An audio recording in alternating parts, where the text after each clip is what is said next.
Ladies, this is a keeper and eye catcher. In part 2 of Strawberry Blanket tutorial, we will make this beautiful border of leaves, berries and flowers.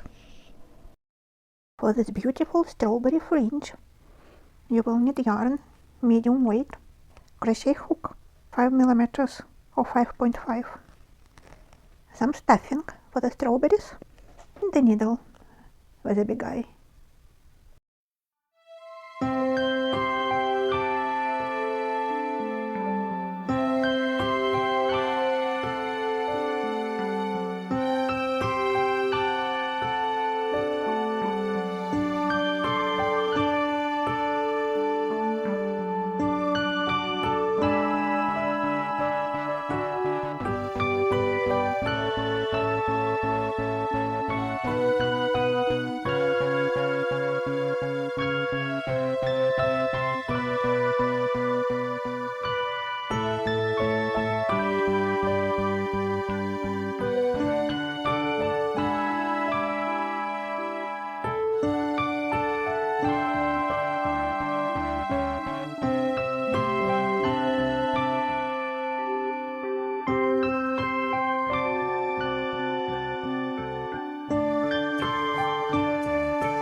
It is ready, and it is so beautiful. And I have another fruit blanket. If you like lemons, this blanket is for you. I will show you how to make a lemon green square, how to join them together in a blanket, how to make a fringe, a border for the blanket, and how to make a flower and knit it. It is optional.